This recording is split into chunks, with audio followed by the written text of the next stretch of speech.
This video demonstration is brought to you by the Crafts channel in association with Dremel Hobby.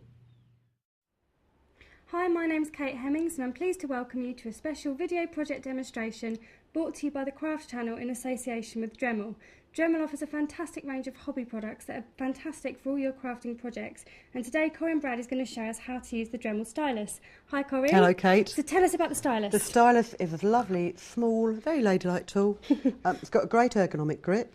It's completely cordless with a lithium battery that seems to last for ages. Excellent. When you're not using it, pop it back on the base and the indicator light will show you that it's charging up.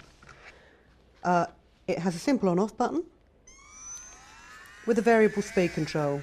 The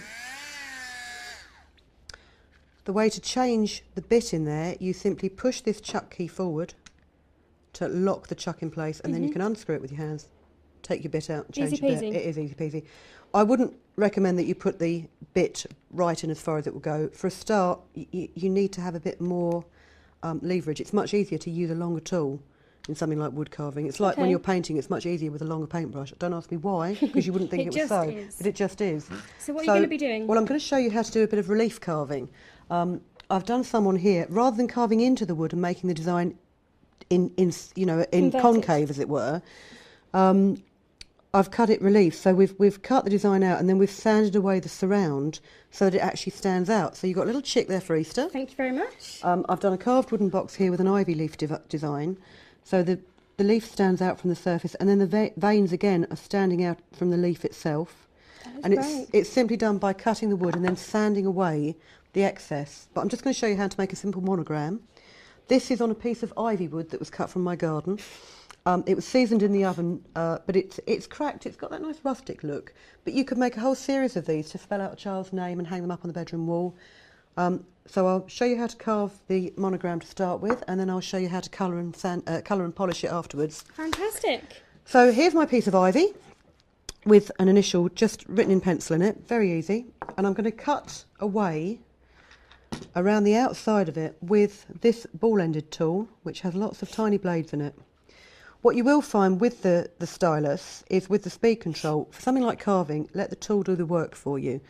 If you turn it up to a high speed, you don't need to apply any pressure on it at all. It will do it itself. You get a much smoother line. Okay. When I first started carving, I did it on a low speed because I thought, well, I need to be really careful. And it just takes ages. You don't need to. You can turn it up. We'll have it on about 7. Off we go. And it will do the work for you. So it's quite fast, but works a treat.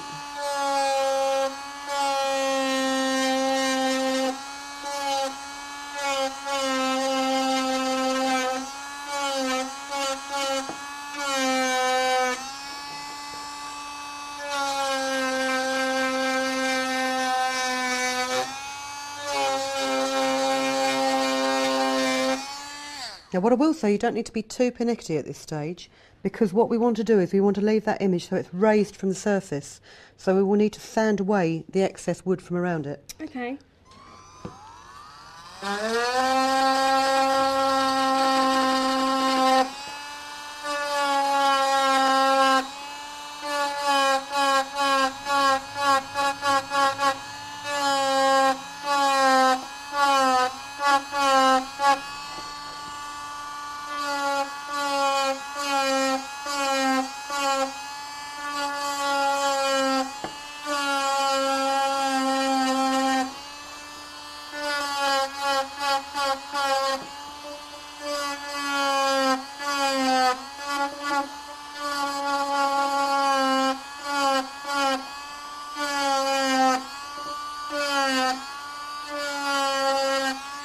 There you go.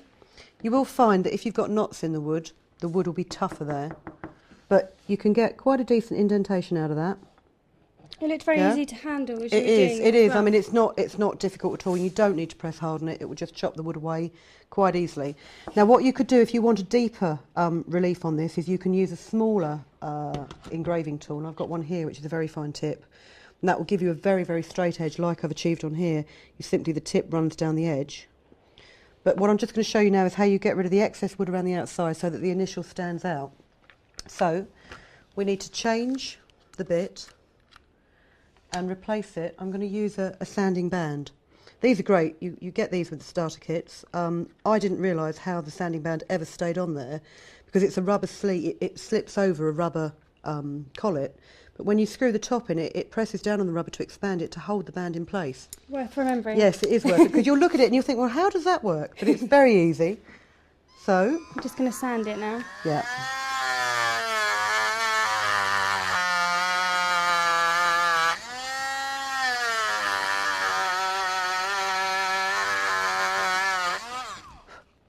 And I'm going to sand around the outside so it will smooth that. It will gradually take that wood back up to the height, but it will make the figure stand in relief. So I'm going to carry on sanding this, and I'm going to come back in a minute and show you how to colour it and polish it. Fantastic, thanks Corinne. That's the end of part 1. Stay tuned for part 2.